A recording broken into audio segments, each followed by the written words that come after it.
There is nothing wrong with your radio. Do not attempt to adjust the volume. We are controlling the broadcast. For the next hour we will control all that you hear. You are about to experience the knowledge and insights of the Media Mothership. All right, welcome to episode 91 of Media Mothership, broadcasting out of Edge Radio Studios here in Nipaluna, Hobart, Tasmania. On this show, we explore how media can shape our understanding of the world around us. We're streaming on edgeradio.org.au, as well as, I believe, YouTube and Twitch. Who knows? We do have a chat window up, possibly connected to those streaming devices. So do let us know if we're streaming or not on there. Or you can SMS us directly into the studio on 0488881107. I'm your host, Dr. Craig, joined by PhD Ashley? Yes. PhD Ashley? PhD Ashley works. I'm back again.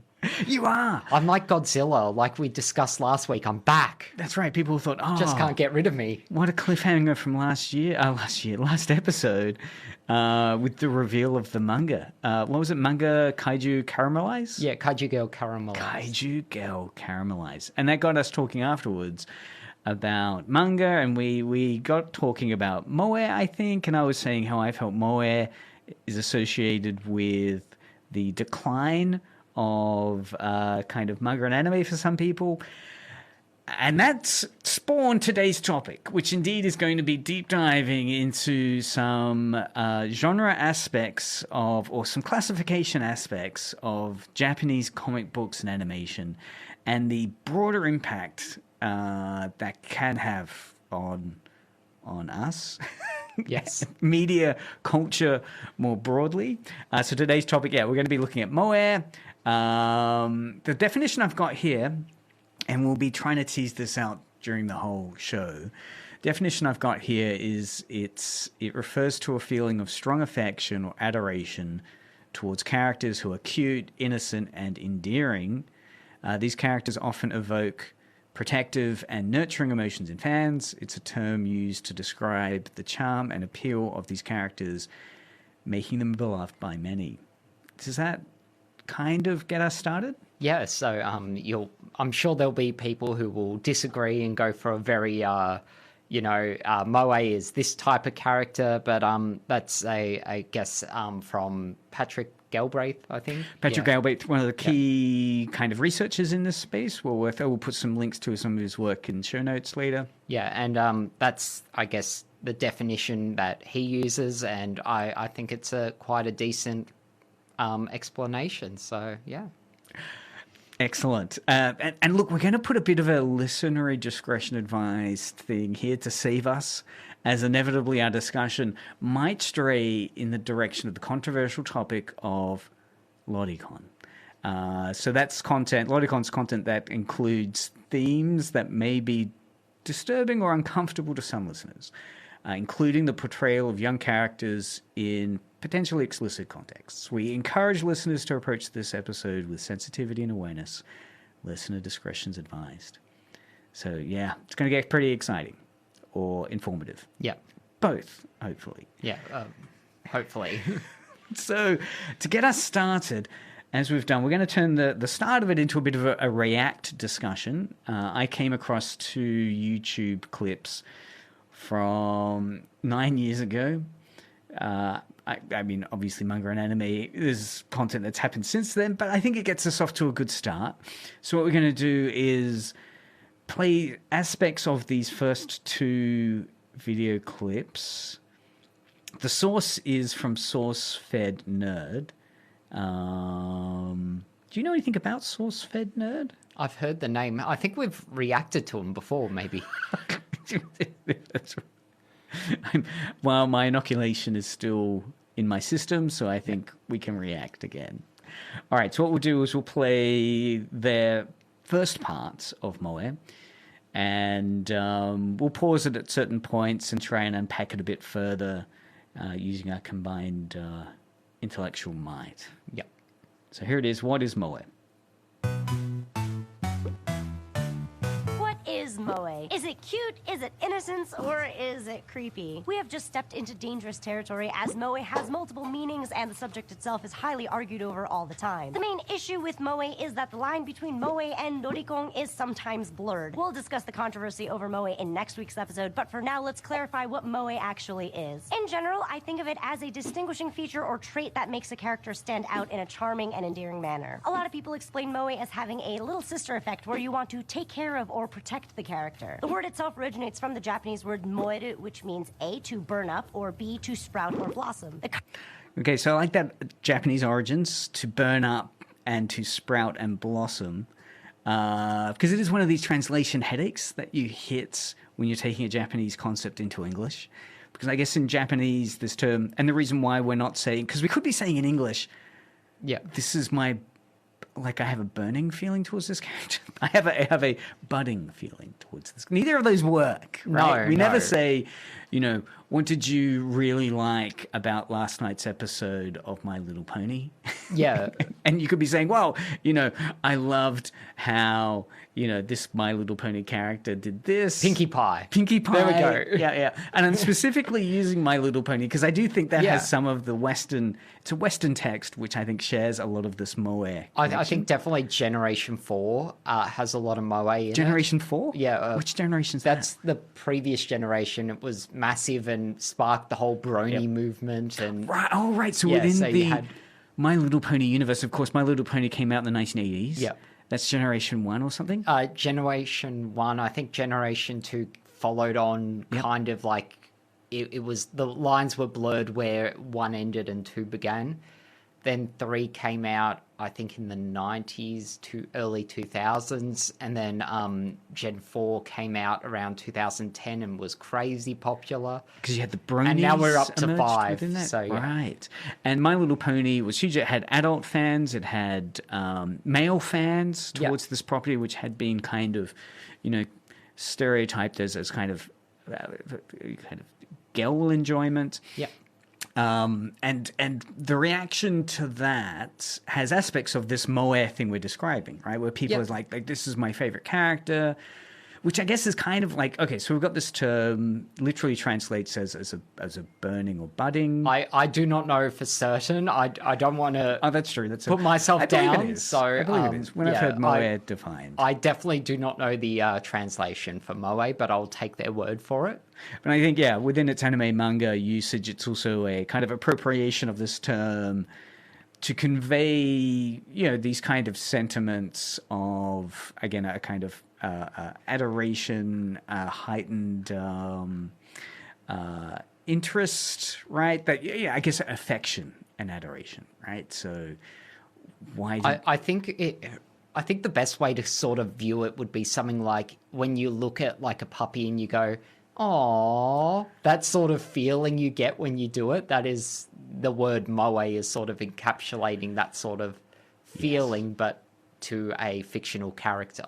Yes. So the feeling you have in your heart when you see a puppy, and maybe you pat its head or you cradle it. Oh, now you're making me think. Oh, yeah. But we're talking not about the actual puppy here. We're using it as a term used by fans for popular culture. Like I'm thinking, I don't know. Well, I'm going to get to examples that I think in the West might work. But let's push on then. Kanji most associated with the concept is the latter. The origin of moe is pretty obscure. One could argue that it's existed forever, but many believe Tomoe Hotaru or Sailor Saturn from Sailor Moon is the first instance of how moe came to mean what it does today. This is... Are you a Sailor Moon fan? Sailor Moon, is it the ground zero? Took forever to get around to watching Sailor Moon. I watched it and I absolutely loved it. So, yeah, I do like Sailor Moon. The moe connection in Sailor Moon, though. I can see it, and Yeah. I've heard this sort of origin of moe, but yeah, I wouldn't necessarily in these days think Sailor Moon when I first think moe. Yeah, because Sailor Moon, I mean, it's not like there's a puppy equivalent character in Sailor Moon, right? There's adorable characters, Yeah. but there's not that. Yeah, are they adorable, innocent, adorable? I mean, yeah, there are probably better characters that fit more firmly into that. I think it was really that spark of like this character is almost like you feel sad for it and want to protect the character, sort of like they're so sweet and you want to protect them sort of feeling. I think that's where Sailor Moon, they sort of attribute it to, but I don't know if I would necessarily say that might be where it originates from in terms of etymology and whatnot, but these days I wouldn't necessarily think that one. Best. Yeah. Yep. Okay. Due to her defining traits like her fragile body and personality, her sad past, her delicate nature, all of which make you want to save her. And also because her last name, Tomoe, is written in the kanji that's associated with Moe. Since it's hard to understand and define, I've come up with 3 pieces of criteria that a character needs to possess in order for it to be considered Moe. First is the character cute. And I don't mean kawaii, I'm talking over the top, makes you want to squeal and melt type of cute. Second is the character... Okay, hold on. So cuteness, right? So I'm thinking, like, I try to make a list of Western characters I was thinking might fit into some of these classifications. So cuteness, maybe the minions from Despicable Me. Yes, I think 100% you could put that into that sort of almost like that moe kawaii sort of category. I don't think they're cute, but a lot of people absolutely crazy for them, and you know, I think you can definitely.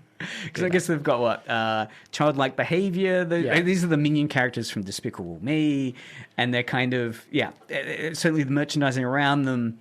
There's this kind of cuteness. It's certainly my 15-year-old daughter had a heavy enjoyment of the minion characters. I guess their playful actions. So so cuteness. Maybe Nemo. I could definitely see Nemo. Innocent. I mean, I guess as you're saying, it's that innocence and vulnerability, maybe more there. Let's push on. Character innocent and easily flustered by the notion of romance. Melt's so this is number cute. 2. And I don't mean kawaii, I'm talking over the top, makes you want to squeal and melt type of cute. Second is the character innocent and easily flustered by the notion of romance. Innocent. Certainly the innocence. I think there's tons of characters in the West that people love. Again, Nemo from Finding Nemo. I did a search actually, and one of the things on ChatGPT that it said is a moe from the West is Dobby from Harry Potter. Which I don't know, it's a stretch. I mean, so they said Dobby, the house elf, is a moe character in the Harry Potter series. His loyalty, innocence, and vulnerability combined with his endearing appearance evoke strong feelings of affection and protectiveness from both the characters in the story and the audience. So they're saying the characters in the Harry Potter story behave in a moe fashion towards Dobby. I suppose so. I think. I mean, that one really threw me when it came up as a suggestion. Innocence, kind of. This is one of those times I can't tell if ChatGPT is getting smarter and becoming sentient, or if it's just going off the deep end and is getting more dumb. It's definitely an unconventional choice. It is. For Dobby. I mean, the innocence, loyalty, yes, he's a loyal character, but loyalty is not really part of the moe core defining necessarily. qualities. I think what's interesting about this sort of video is also it's taking the other approach of a more characterization of moe as opposed to Galbraith's more feeling element. Yeah. So I do want to get around to Galbraith's point. Yeah. Because this is very character centric.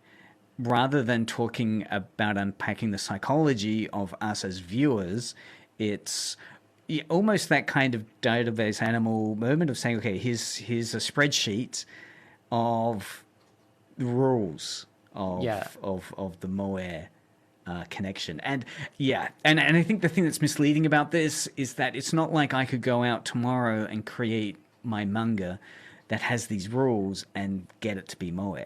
Oh, because it's not as easy as that, right? Unless you're Kyoto Animation, in which case, for anyone not familiar, it's an animation studio which is known for being only moe making machine. Even when it tries not to, they go, oh no, it's just moe. It's true. It's interesting here, though, that they link that idea to innocence. Sub B category of the innocence is, a sexual immaturity, a kind of an embarrassment about sex or how's it expressed? It's Type of cute. Second, is the character innocent and easily flustered by the notion of romance? This is right, romance. Yeah, so that kind of naivete towards attraction. And again, a part of that, I guess, would be it'd be interesting the settings that that's placed in and where that can get into trouble, as we'll look at in part 2, is that age issue around that issue. Yeah. All right. It's important because inexperience with romance speaks to innocence, which alludes to being vulnerable, which makes you want to protect and save them, and that is a huge defining factor of what makes a character Moe. Protect and save them. See Yeah. that? And that's the Dobby. Does Harry want to protect and save Dobby? Or... I keep coming back to Dobby. We're really going to do an entire episode on Dobby one day. Oh, gosh. I suppose so. Protect. But, okay, so Maybe that's a comment, like a poll for your chat and everyone listening. that's a great idea. Putting Dobby aside then, protect the character and kind of save their innocence. That seems both in world as well as the defining categories of how a fan could react. Yeah, so you've also got that emotional, like, I feel like I need to protect. And I guess you could look at that with a really cute puppy. You also get that feeling of, like, I need to protect this really cute puppy because it is so cute. Yeah, it's vulnerable, it's young, it's not fully formed yet. Okay. Pushing on. Third, does the character have some sort of a quirk? It can be a physical feature like their hair color, oversized glasses, or pigtails. It can be behavioral like crying all the time or being clumsy. Or it can even be a part of their speech pattern. Invader Lum saying dacha and cha at the ends of her sentences is a good example. A quirk. I think that's just good character design. Like, if you don't have a quirk of a character, you forget the character exists. So Yeah. I Kind don't... of catchphrase, cowabunga. Yeah. That seemed. I guess if you were to interview fans about their favorite characters and break it down, what is it that you find really appealing about this character, then they might fixate on a particular item of clothing. Yeah, it might be like what they wear, it might be, and this is like when you read a text, like, you get stuff out of it. I see people cosplay certain characters because they like this sort of the way they act in the show. It might be the way they speak. It can be a lot of things. So I don't think it's necessarily a trait of Moe. I think it's just a trait of any character you remember. And talking of characters we remember, coming into the studio, you can't get in. It's my co-host Taylor. Ashley, let's do improvised theatre of the mind. Ashley's opening up the door now to Media Mothership's Moe character, Taylor. All right, I'll turn your mic on.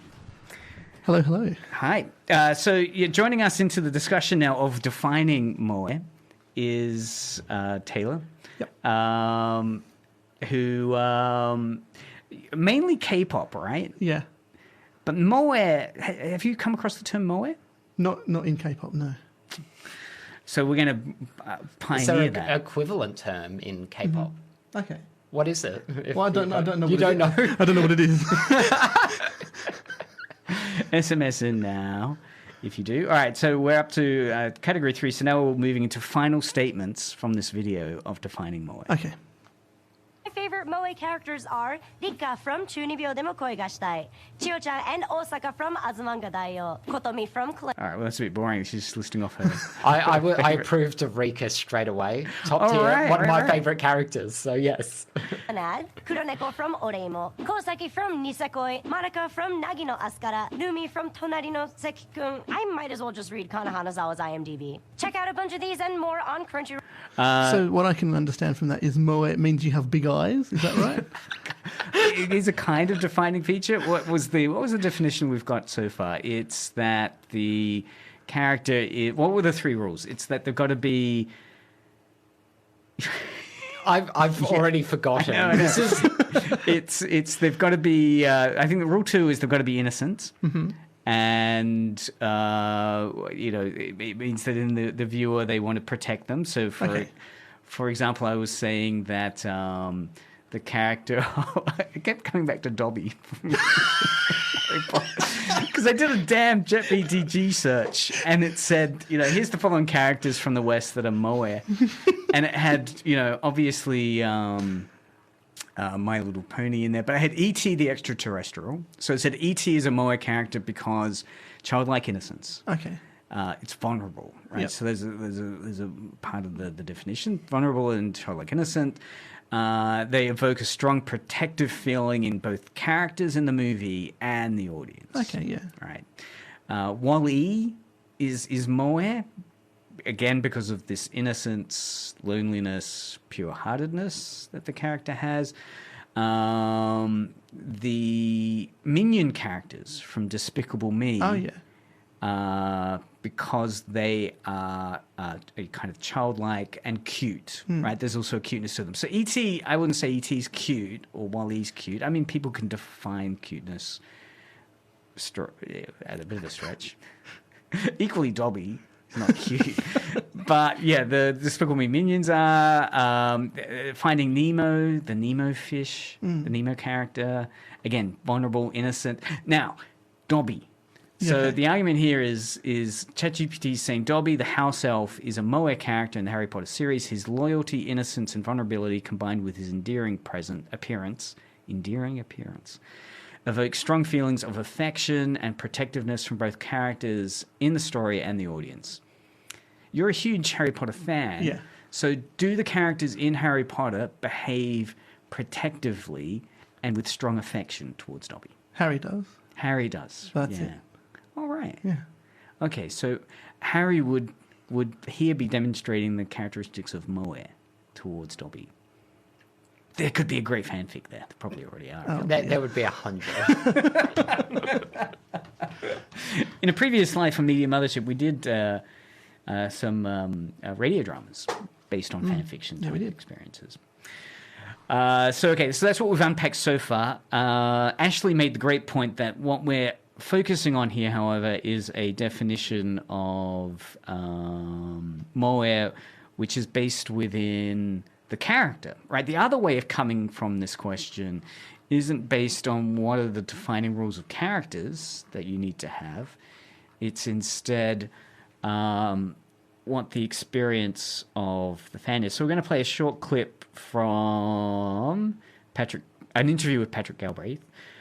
The name of the clip is "What is Moephobia?" But first he defines Moe. So we'll listen to that. And how they interact with characters in their everyday lives.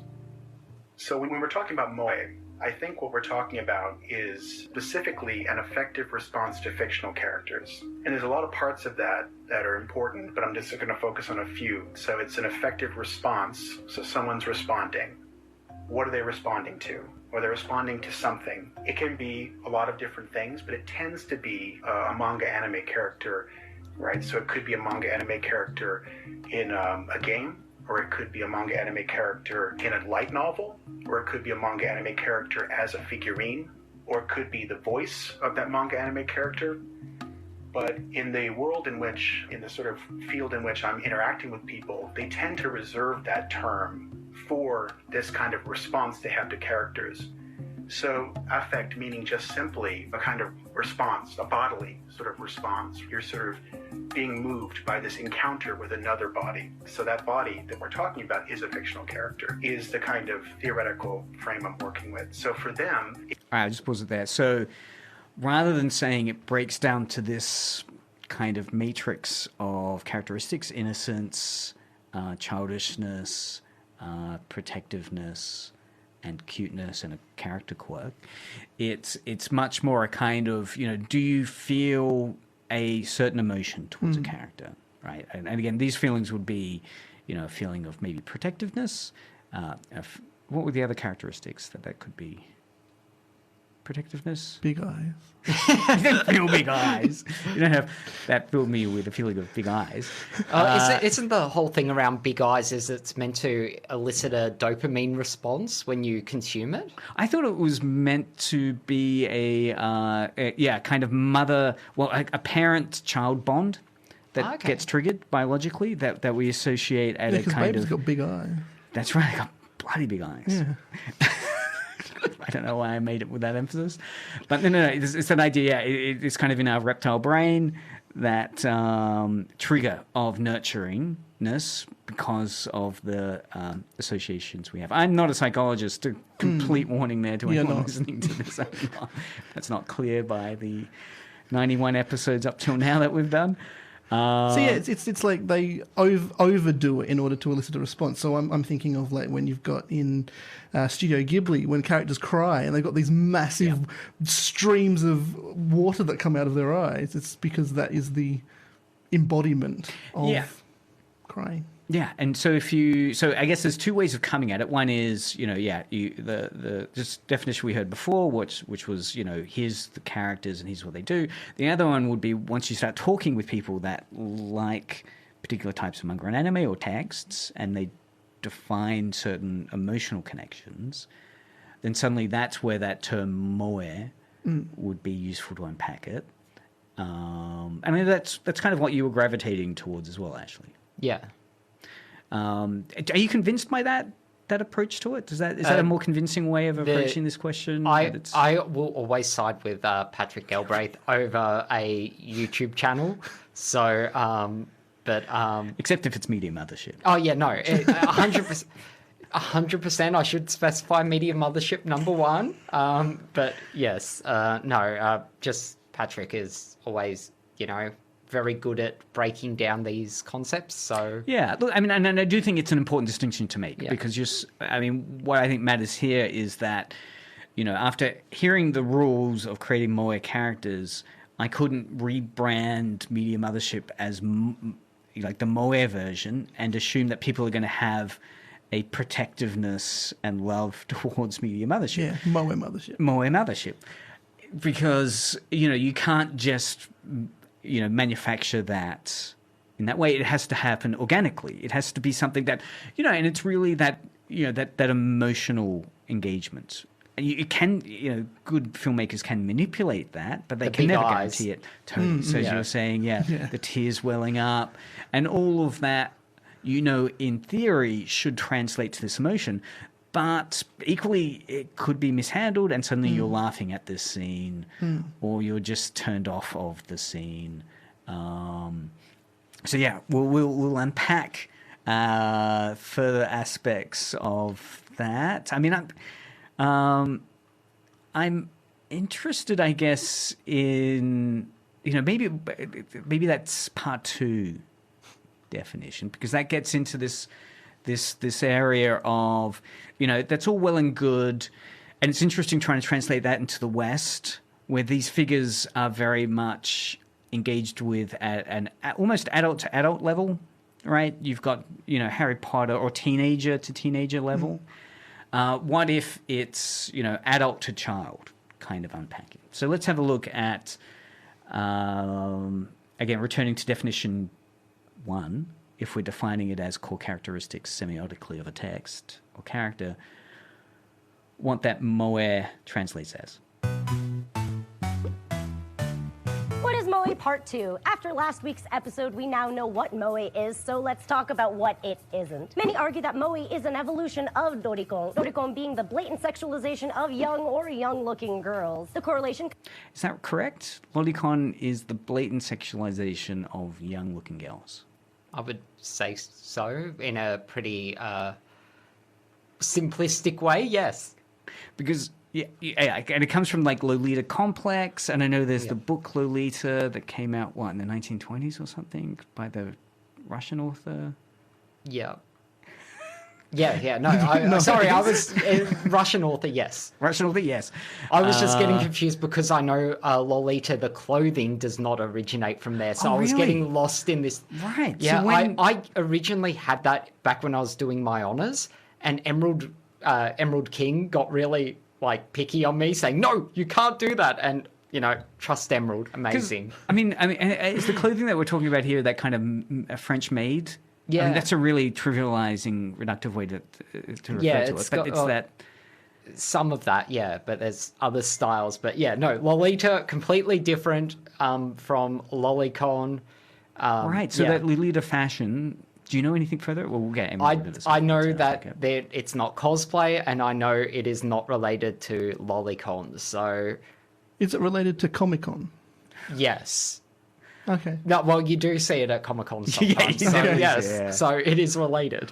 Yeah, and I guess that's right. Yeah. So the definition I've got from the ChatGPT search I did, I should just caution this because what I'm saying is from a search like that. So lolicon in manga and anime refers to the depiction of young prepubescent girls in a way that emphasizes their infinite innocence and cuteness.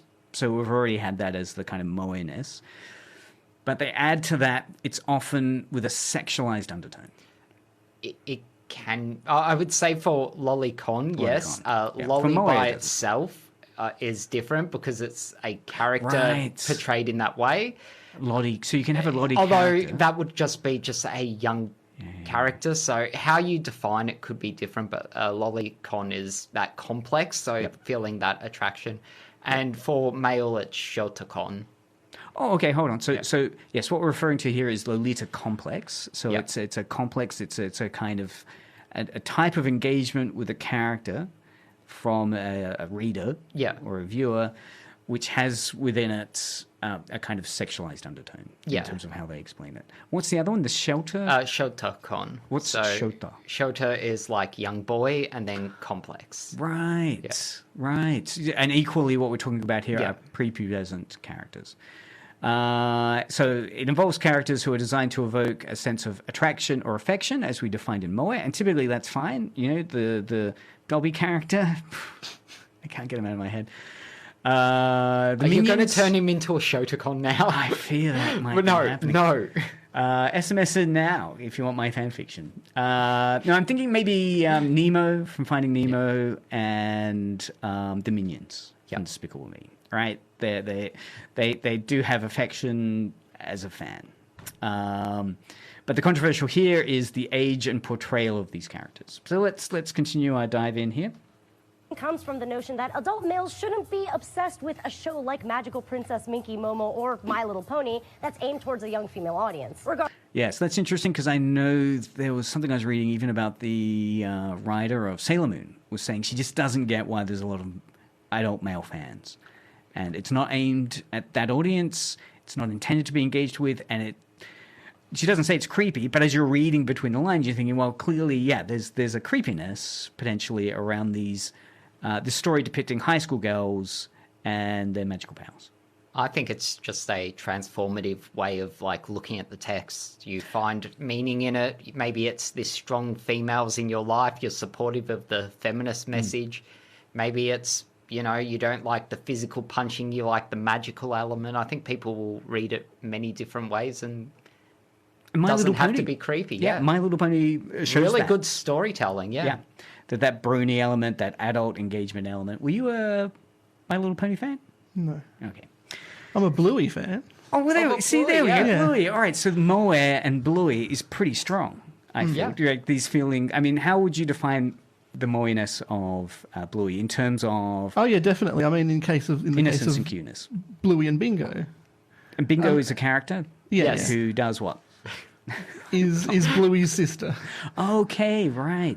What are the ages of Bluey and... Oh, I think it said like 3 and 6 or 4 and 6. I think, yeah. And it's a kind of nuclear family? Yeah. And the fans of Bluey extend beyond kids watching it and Yeah. the parents. Yeah. Yeah. Definitely.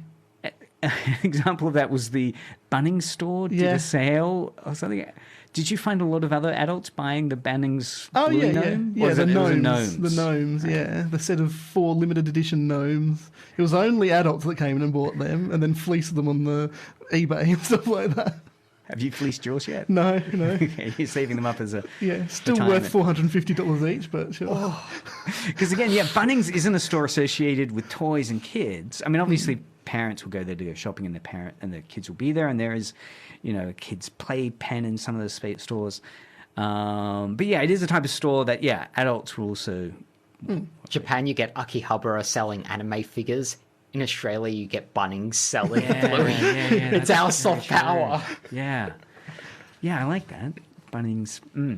Okay. Regardless of whether there is any lolicon involved, it's just kind of hard to justify the fixation, and that's where we enter the gray area. However, in my world, the two are completely separate things. Moe is simply a trait in a character that you find adorable, while lolicon is wrong. Okay, right. That puts a really hard full stop on it in terms of saying, moe. I mean, we can engage with bluey as a moe text, which I think is uncontroversial and really interesting in terms of the kind of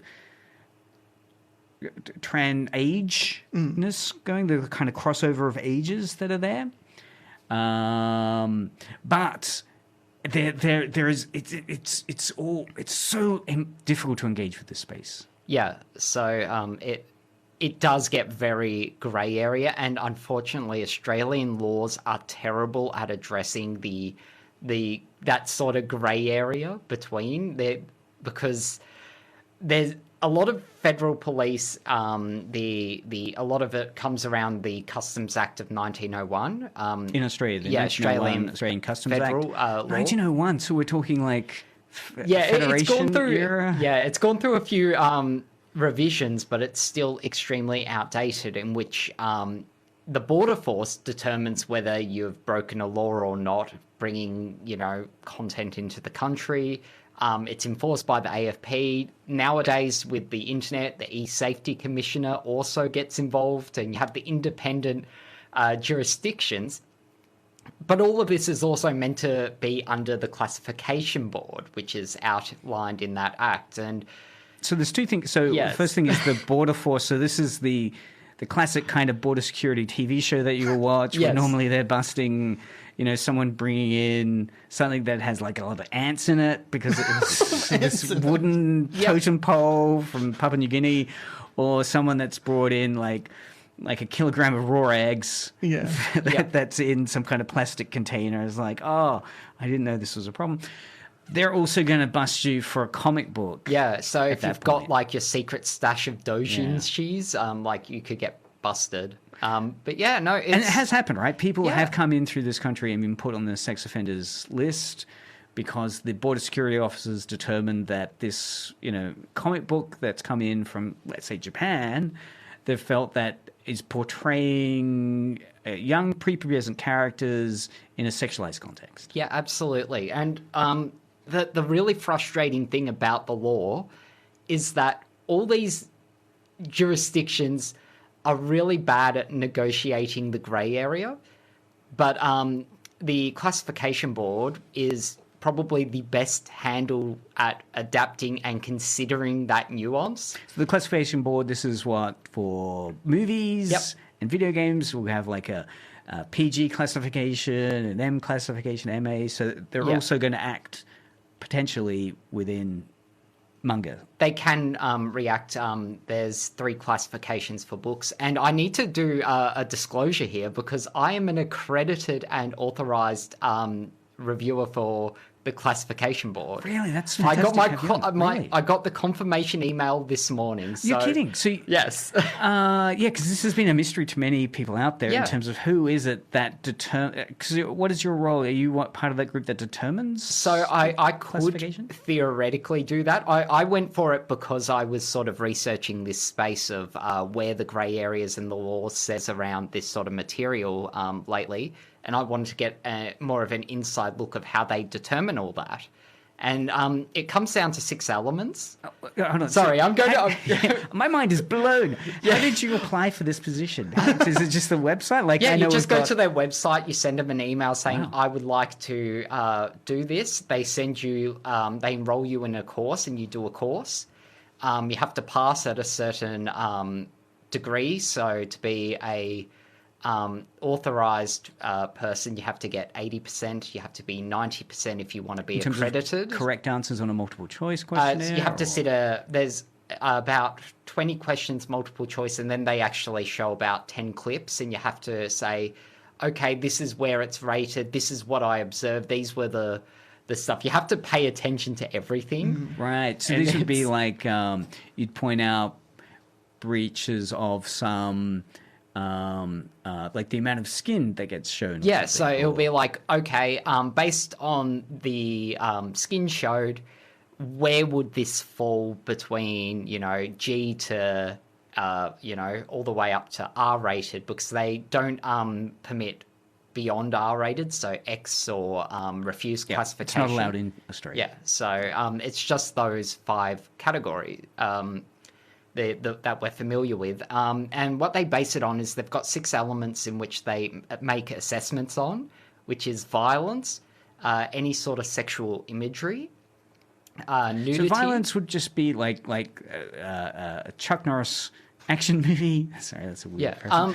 With a gun. Violence, but it can also, and this is one thing for those who want to sit the test now. Yeah, I feel like sexual violence also falls under violence, right. And same with like domestic and coercion and some of that. Although coercion could also fall under one of the other elements here. But then you have sex, which is just pure sexual contact. It doesn't have to be full sexual scenes, but even things like groping or things like that, it could be fall under. Then there's nudity, which is separate from sex. So the idea of separating the two is, say, if you've got like a bath scene or something, right? Yeah, or like a comedy scene or something. Yep. So it's not sexual in nature. It might be for other reasons. Then drugs are another factor. Language, so swear words.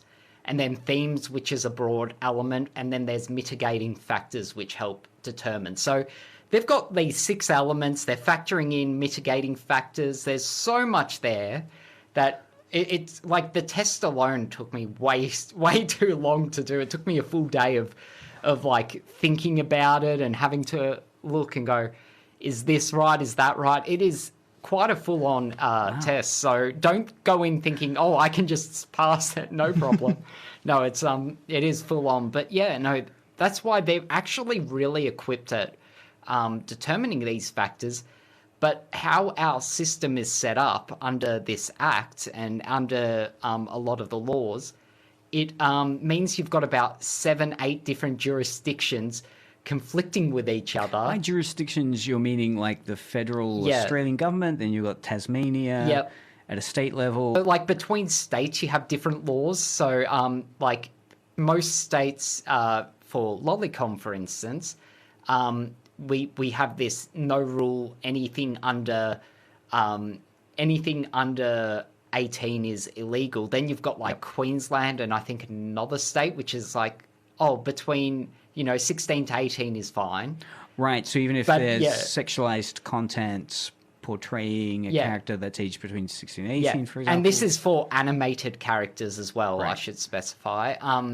And so you get that sort of legal, and then it can be legal under Queensland law, but not under federal law. Oh, wow. So, you get all these, like, really conflicting laws, and so it is a mess to navigate.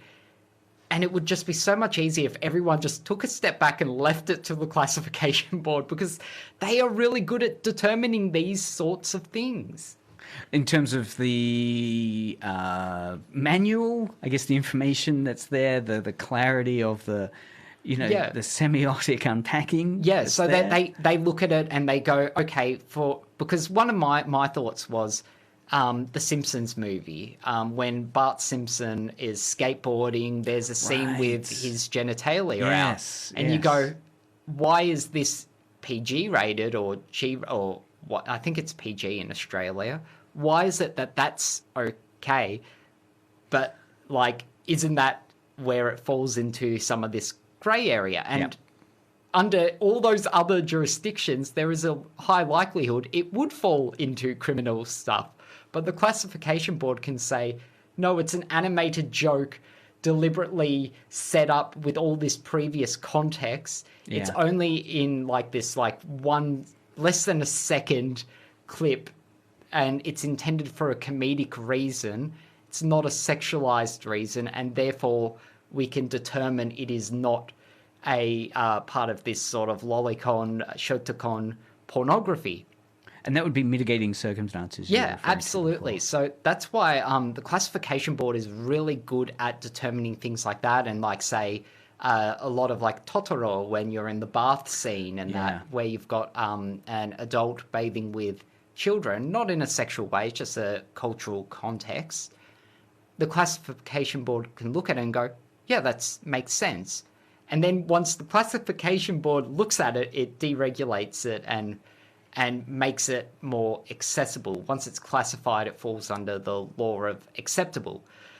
So with a lot of this context in Australia, it's a lot more simple when left to be bored. It's just typical Australian governments overcomplicating things.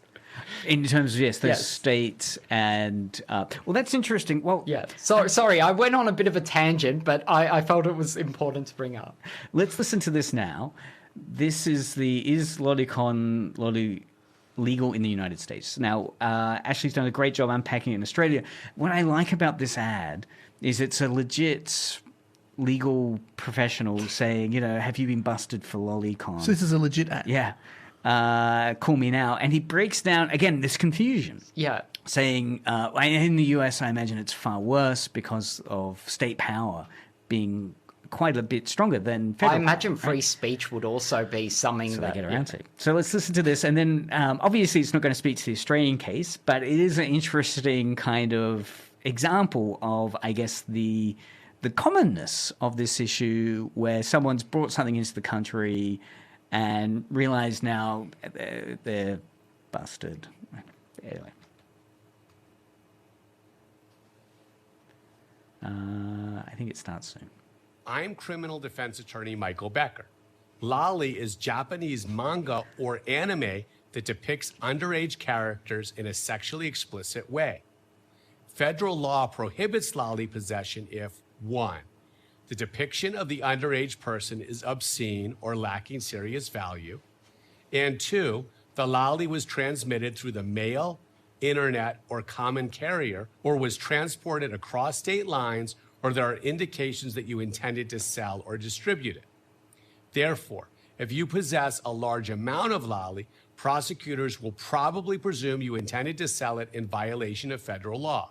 And unless you created the images yourself, it would not be difficult for prosecutors to prove that you unlawfully obtained the materials over the internet or through the mail. Meanwhile, different states have different laws regarding if and under what circumstances loli is illegal. In our experience, we may be able to get loli-related criminal charges dropped by arguing that the cartoons are protected by the First Amendment's guarantee of freedom of expression. If you have an outstanding warrant or have been arrested in California, contact the attorneys of Schaus Law Group. We'll fight to get your charges reduced or dismissed. There we go. I do like how he says it as like lolly. I cannot get past how static he comes across. It broke me. Like Dude, I don't know if I'd feel in safe hands. No.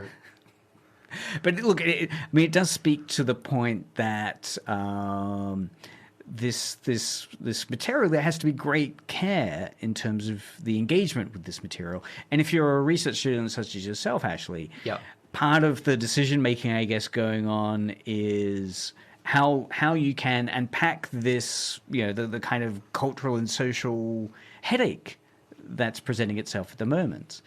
How have you? So you've engaged and now become you're engaged with learning and passing the test to become a part of the classification board. Yes.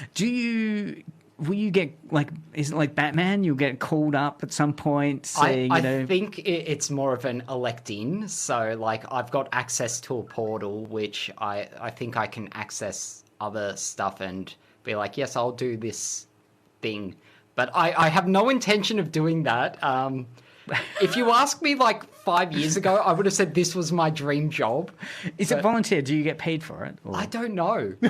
I don't know. That's why I basically I wanted to go in to understand a lot more of how the decisions are made. Yep. The 6 elements really unpacked, really, really great. I've got modules downloaded, which they've encouraged. They've encouraged to download them.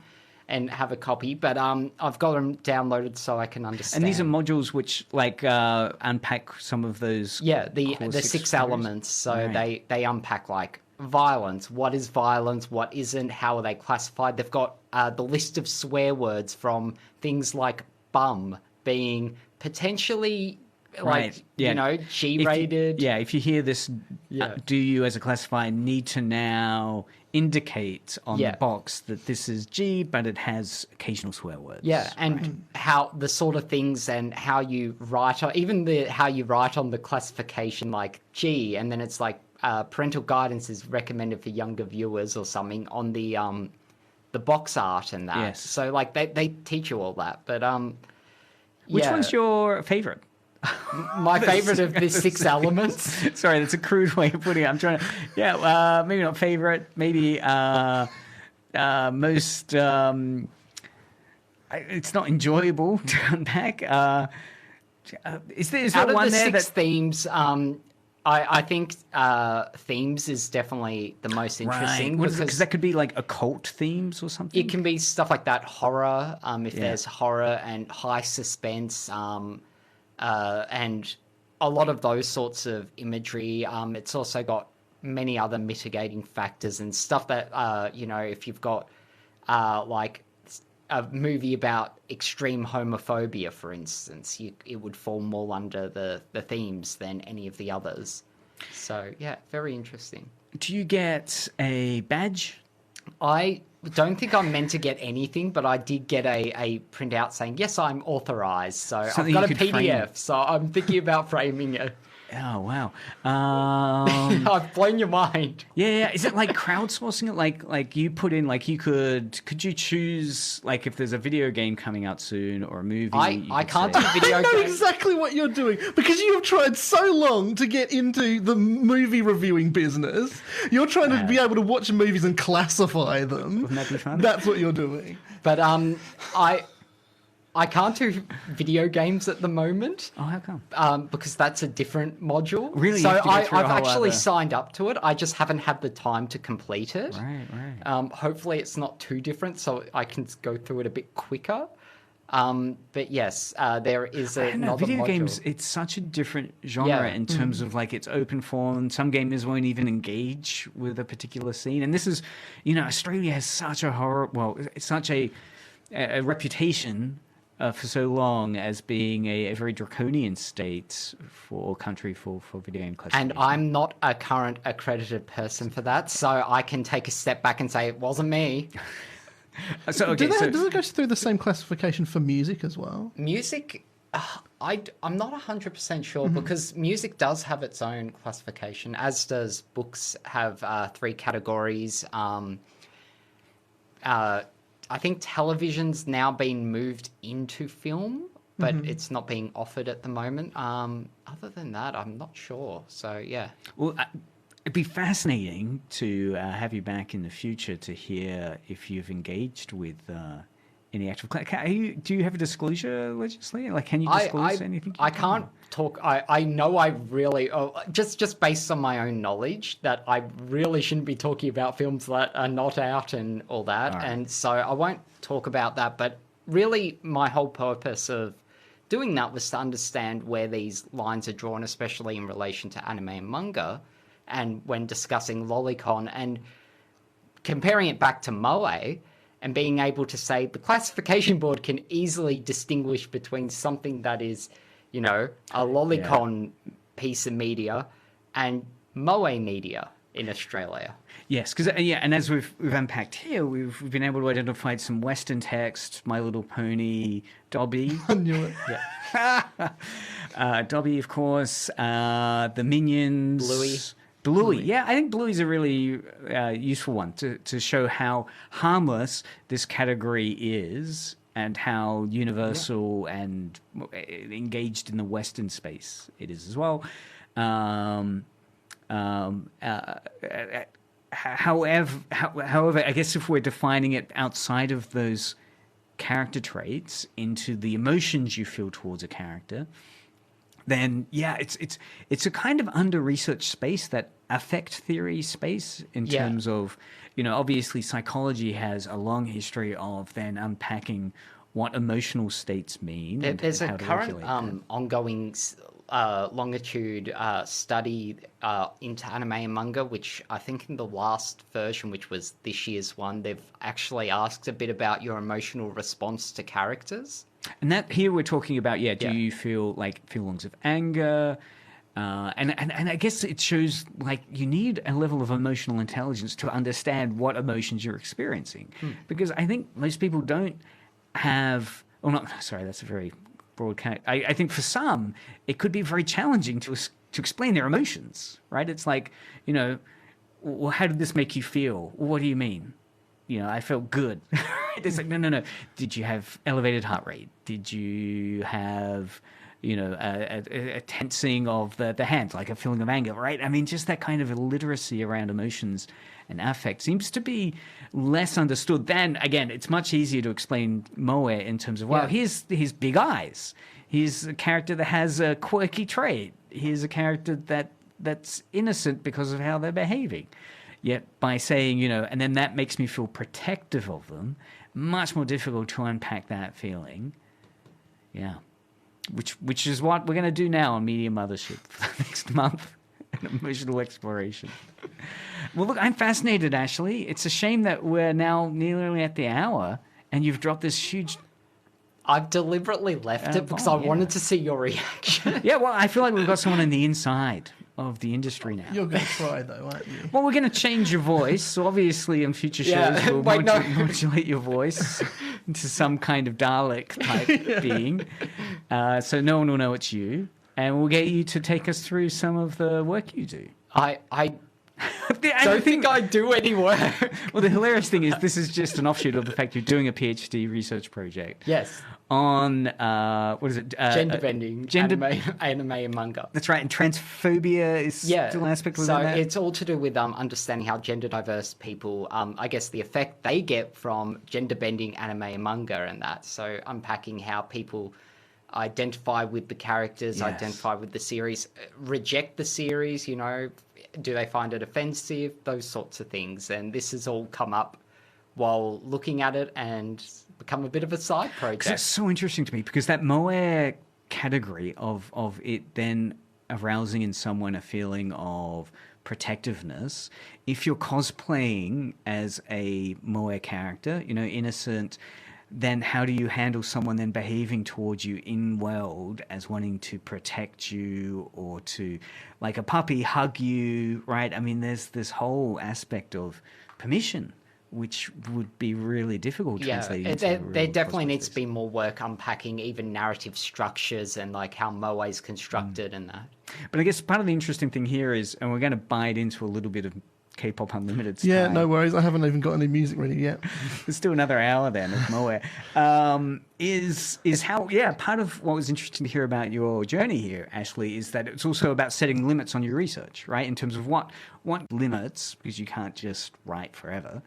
And you found that useful in terms of knowing now more clearly what aspects of cosplay and texts you're looking at? I pretty much... I would say solely basically focus on gender identity and maybe a bit on sexuality. But, I'm going offshoot to talk about, I guess, feminism and how the regulation under the law impacts based on this sort of more fan fiction media and all that. So I have basically set my boundaries of there's so much really cool pop culture stuff that I would love to talk about, like stuff like Lego and things like that, but I cannot do it. My research has to have a boundary. Yeah. Let's keep it to Japanese pop culture. Well, I do feel, this aspect of moe we will return to in the future. It's an interesting, because it's a term based on affect, it feels, right? So I think you're right in terms of deferring to Patrick Galbraith's definition, saying that it's as you're talking about whether you liked a movie or a character or, you know, I'm thinking even fast food franchises like McDonald's or something. Ronald, do you like Ronald McDonald? How does it? Oh, the Grimace character and the Grimace shake, for instance, right? Like my kid wanted the Grimace shake, and I'm thinking part of that was a Moe response, right? It's Grimace, the character design of Grimace is I don't know. That was a TikTok response, that particular one. So True, yeah. And TikTok might be very Moe based at moments, I think, as well. But anyway, I think it's provide, again, it's that kind of difficulty of talking with emotional intelligence about feelings, and does popular culture help us develop a language around it, but also recognize that there are barriers to that. Like we can, like the slide from Moe to lolicon is a transgression, which, yeah. We won't go into it now with 5:02 being the time. Okay, this has been Media Mothership for another week. I'm really fascinated by Moe, so we'll put some show notes in there. We'll come back to it later. Thanks, everyone, for listening. This has been Dr. Craig. I've been joined by Lord Taylor. Right, and talking about how you can apply online for qualifications. Yeah. It does feel like you should apply for this now as well. Exactly. Because, of course, you became a lord through the internet. You became an ordained priest. Through the internet. Yes. You're also an ordained priest. Hey! Are you also an ordained priest? Did you get technically, I'm a pastor for the Church of the Flying Spaghetti Monster. Oh, you've been flying spaghetti? Do you really? I'm a Pastafarian. Wow. Yeah, see, I only hear about those things and never act upon them. You've actually acted upon them, joining up. So, actually wonderful to have you on again in terms of now the revelation that you're also a priest or a ordained... a pastor. Pastafarian from that church, as well as now a card-carrying classifier. I don't have a card for that one, but I have got a card for the priest. Well, a PDF holding member of the Australian Classification Board. So keep listening now. Coming up, maybe K-Pop Unlimited. No, it will. I just need to get some music together. Okay, it might be then if we can get the music together. Yeah, well. Keep listening now to Age Radio. Show notes will be available on YouTube and Twitch, as well as your podcast provider of choice. You're going to get the system back up. You should have been doing that before when we were talking. I was having various revelations and epiphanies. All right, so keep listening now to Age Radio.